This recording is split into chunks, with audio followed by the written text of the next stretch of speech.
For the latest in strategic affairs, subscribe to our YouTube channel. Click the bell icon for updates. Did you know that the Indian economy is the fifth largest economy in the world? Did you know that among them, Germany is officially in recession? Did you know that India is the fastest growing economy in the world?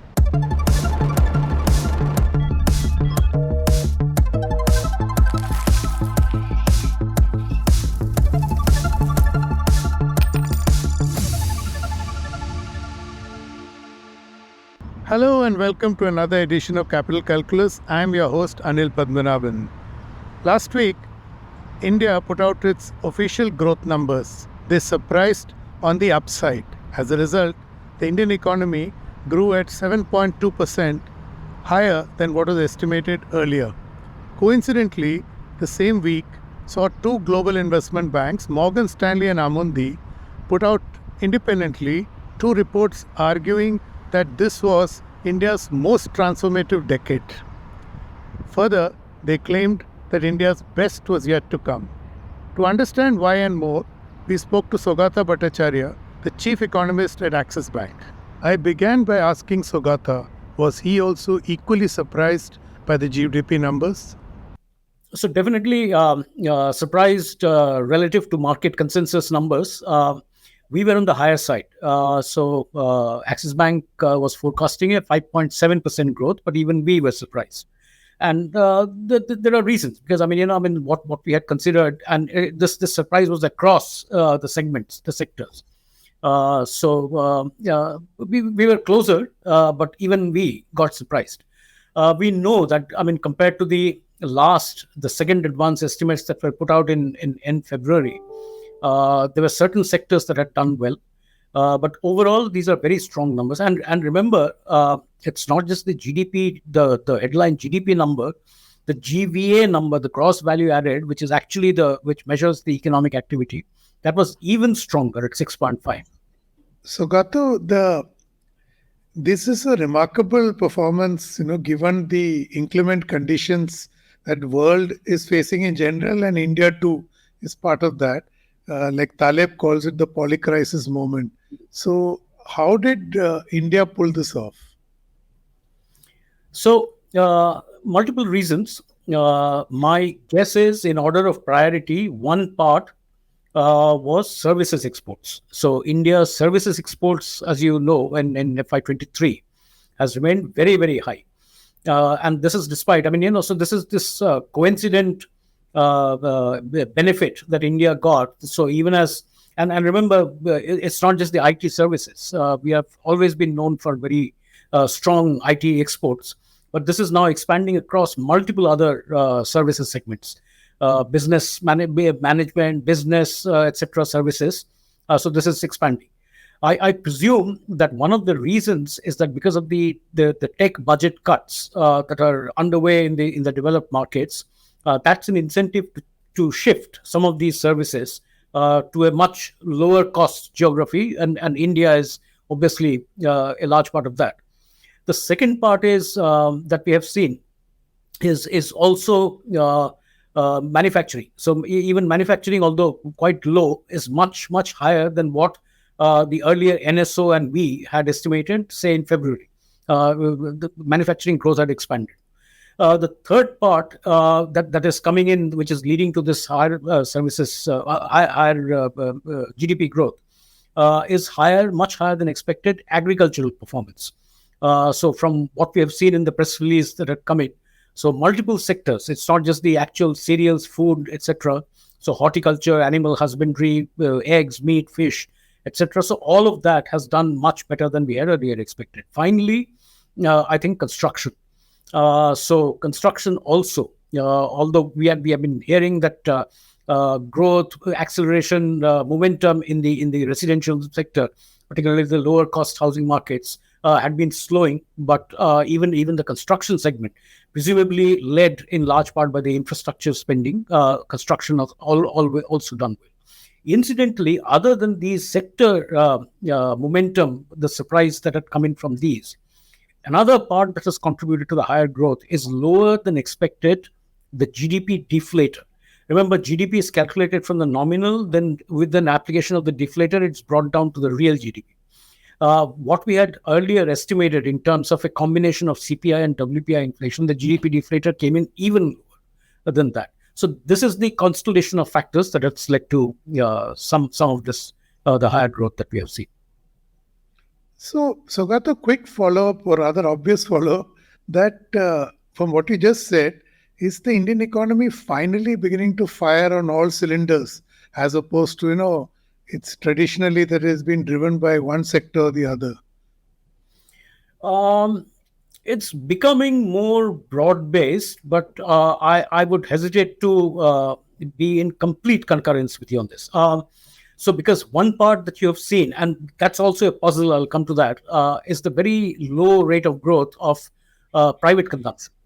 So that's something which looks to be holding back, and we know some of the reasons for this. So one part is the lower middle income households whose disposable incomes have not been growing very fast. The second is from the rural side. The rural economy has also reportedly, we don't have too much numbers for that, but from what some of these companies who operate in the rural space say. So private consumption actually has been low, although there are contradictory indicators to this. So what growth we have seen is essentially coming in from investment, capex-driven growth, and a large part of that is actually government-driven capex. But consumption is something which is a worry, not just for the near term, not for FY24, but over a medium term and long term perspective. That's a cause of worry. The turnaround at the Indian economy is drawing global eyeballs, the latest being Morgan Stanley and Amundi, both of whom are arguing that this was indeed India's most transformative decade. To an extent, no. To a very large extent, yes. As we know, say first infrastructure, both physical as well as digital infrastructure. Digital infrastructure, India is widely acknowledged to be one of the best in the world in terms of the payment systems, in terms of cash transfers, etc. So all of that is where the digital infrastructure that has been built up is now world class. Even in physical infrastructure, which I know, there's lots more to do on the physical side. But we have still progressed. The cost of logistics, which has been traditionally been India's Achilles heel, whether it be transport, whether it be electricity, whether it be whatever, so all the costs, plus other regulatory costs in the system, that is also beginning to creep down. We're still high relative to even our emerging market peers, but it's beginning to improve, And thirdly, I think quite apart from this, so one part is the startup ecosystem that has changed, although it's now because of the global liquidity tightening, etc. It's still the momentum has slowed, but it's still a significant change that has come in, not just from the startup entrepreneurial system, but also a domestic financial ecosystem that has built up around this place, which is leading to a fair bit of domestic financing of the startup ecosystem.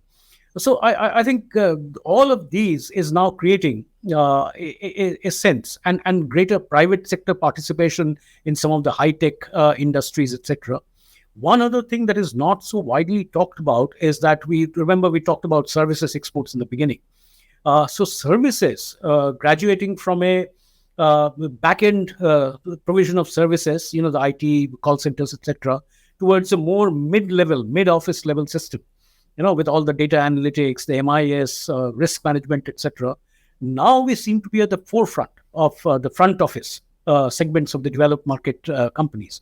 So research and development, AI, ML, all of that. So these are some of the transformations that probably has put India in a much more competitive spot than it was before. So I guess is that this may be the reason that IMF, World Bank, not just investment banks, countries are all betting on India, correct? That's probably true. So quite apart from these structural changes, in a global IMF's own forecast of global growth being around 2.5%. So if a large economy grows at say 6.5% in that global environment, obviously, I mean, it will stand out. So that's something which is correct. And on top of that, I mean, these structural changes that we were talking about.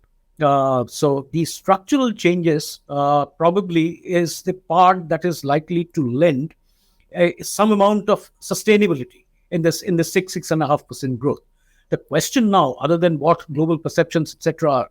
So one part, I mean, the global environment now is beginning to become more favorable for India. I mean, given the geostrategic concerns, supply chain concerns, etc. Now we need to figure out what else needs to be done to sustain not just a 6.5% growth, maybe a 7 and an 8%. What are the key measures, the key institutions, the key regulations, key policies, etc., that need to be in place to enable that kind of sustained growth? So, what are these key measures? So one part is skills. There's no doubt about that. There is a serious lack of talent in the system. Now, if India's growth is to be powered even more from the services side and also, this is not a binary now, also from manufacturing.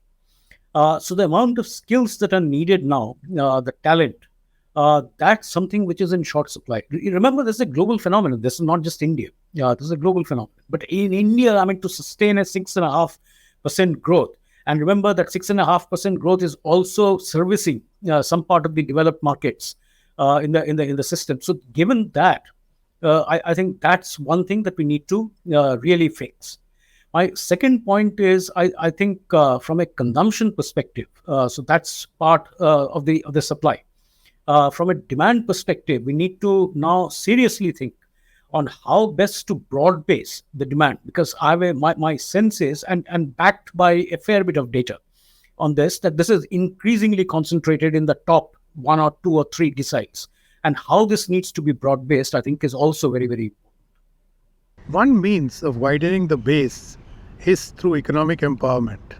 For long, majority of Indians have lived outside the Indian economy looking in, not any longer.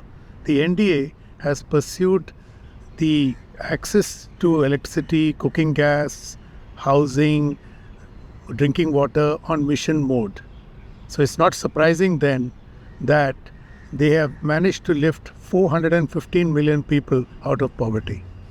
You're absolutely right. I mean, this is one part of the solution that we were talking about in terms of broad basing demand in the system. So, to a very large extent, some of the basic necessities, particularly in remote areas, very poor households, etc., those needs have been met. Access to those needs have been met. Remember, it's just the access. A gas connection or an electricity connection, you still have to pay for it. So even at subsidized rates or whatever, it's only the cereals, the food that is being given free. The rest, even at subsidized rates, there's a payment that is required. So one, we need to see how to increase disposable incomes to meet some of those the items where access is provided. Secondly, and more importantly, I think both aspirations as well as the next step of consumption-led growth is to enable, and even from the supply side, remember that we were talking about, is now to enable access to opportunity, access to talent, to skills, health, education. Some of these basic things is now needed, because this is what will now push more this demographic dividend that we keep on talking about to match this dividend with the talent and skills that are needed is, I think, the next step now. Within a very short period of time, some of the basic necessities, etc., will be largely met. Now, how to increase incomes, number one, and via incomes now to provide more access to healthcare, education, basic necessities, and which are the basics that will be needed at some point in time to build up the skill sets required for the next phase of sustained growth.